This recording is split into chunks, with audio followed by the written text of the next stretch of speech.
All right. Hey, everyone. We're back again for video blog number 2.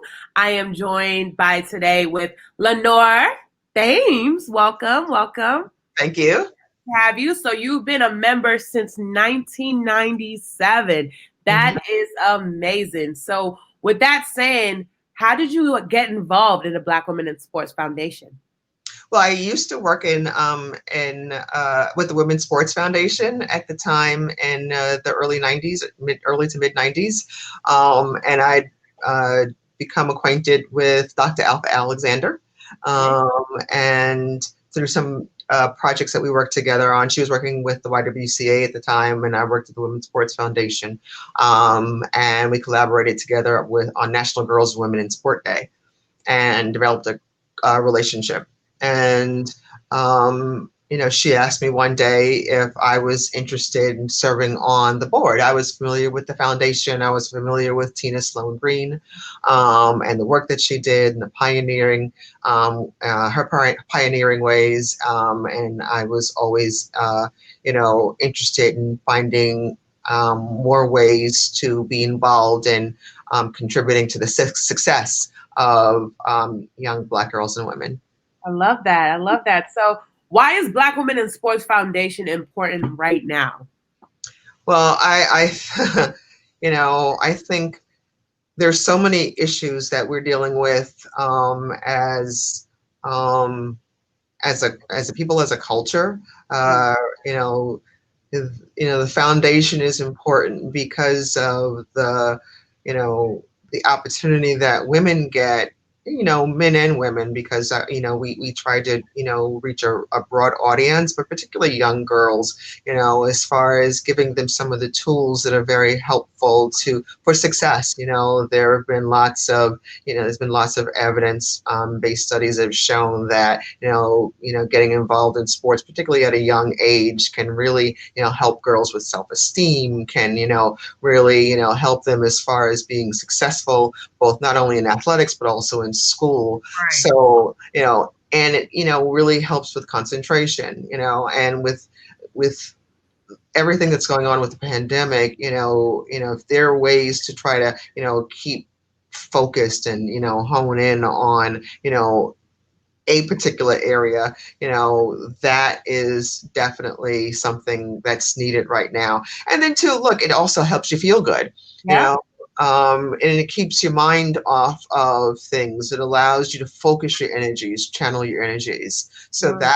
that's really important. And then when we're looking at so many different issues as it relates to racial injustice going on, you know, sports allows you to develop a certain confidence about yourself, that allows you to block out a lot of the other chatter, and a lot of the dialogue that's going on. And so when people try to create a narrative about you, you're just like, no, actually, I reject that.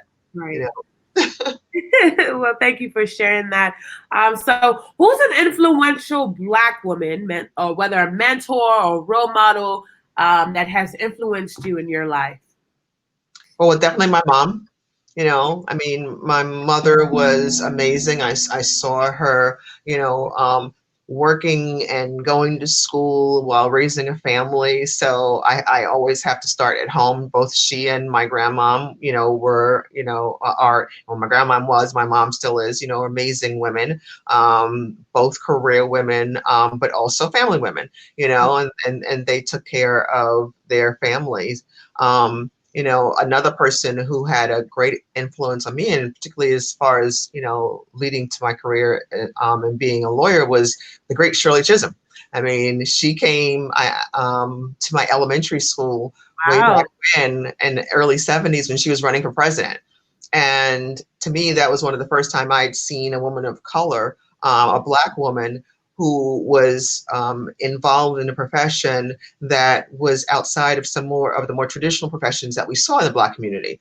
So, to see a woman who was out there, who was running, in a profession that was dominated by, men, and particularly white men, was remarkable to me. And she was so inspirational. So those are some of the most influential women. And then, if you want to talk about athletes. I mean, you've got Jackie Joyner Kersey, you know, and for me, I was a tennis player, so Zena Garrison was amazing, along with Althea Gibson, because you know, I grew up on, you know, in the tennis courts in Brooklyn, and there just weren't, I didn't see that many of us. And so when Yeah. I saw them, you know, to me, that was just like, oh my God, you know, I could do that, you know? So I was always, you know, enamored with, you know, women who were truly pioneers. Wow, thank you for sharing that. So, speaking of sports and tennis, what is your favorite sports memory or moment? Do you have any of those moments? Oh boy. You know, I feel like I've been around so long. I don't even. Oh no. I have to say, okay, so this is my favorite my favorite sports moment, right? So I, you know, had been working in women's sports for a number of years. I had, um, I, you know, worked at the Atlanta Olympic Games in 1996, which were amazing. And about, I guess it's about a year or so afterwards, you know, I went to the first WNBA game. It was a New York Liberty playing. I forget which team they were playing, but I got to go with my mom and my niece. And I just sat there a moment and I got kind of choked up because it was three generations of Black women who were there watching women play professional basketball in Madison Square Garden. I just said, What a moment. what a moment, right? Like, what a moment. I looked to one side and there was my mother, and I looked to the other side and there was my niece. And here I was. And I felt like I actually contributed to that moment, to those women being on that stage, you know, and it was just, it sent chills up my spine, you know, to know that one little piece that I did contributed to that moment. And then to see generations on either side of me. Wow, that is amazing. I hope I get to experience that one day. Yeah, yeah, well, So, what's one of your favorite memorable quote, whether that's from a book or from someone close to you? What's one of your favorite quotes? um, let's see. I have to think. This always gets everyone. I know, I know. Um, you can't keep a good woman down. Ooh, okay, okay, I hear that. You can't keep a good woman down. That's right. That is right. You know, I mean, when I think about the generations of so many women, particularly, you know, so many women in my own family, you know, and you know, I had, my grandmother was one of seven girls, you know, growing up in Mobile, Alabama, and my great grandfather treated them just like he would treat them as if they were boys, um, Wow. and he believed that they should know the value of hard work, and that they should be treated equally, and that they should be able to own, and that they should be able to know how to run a business. Um, Mhm. and that was something that was instilled in me at a very young age. So, and when I hear that phrase, you can't keep a good woman down. I mean, the women in my family were, I don't say fighters, but they were, you know, like they were full of energy and full of life, you know? We love to see it. We love to hear it. Black woman, full of life, full of energy. I love that. Yeah. So, as a board member in this on this foundation, what is your responsibilities? What are you responsible for? Well, um, I primarily work closely with the other board members on like the legal vetting of Okay. documents. You know, I have a PR and marketing background, so sometimes I'll, you know, dip back into that side and do some review of some documentation, you know, if it's from like a marketing and PR standpoint. Right. So those are my main lanes that I try to stay within now. Yeah. So you shared with me that you work at ABC News as a director of business affairs. For how many years did you say you've been with ABC? I've been with the company now since 1996. Yeah, so a long I time. was born. Hold on, I gotta show you. I have Oh, show and tell. So show them. I have my little Simba Wow. statue Wow, that's amazing. that you When get. did you get that? This you get this when you're with the company for 20 years. 20 years. Yes, That is amazing. yeah, Congratulations on that.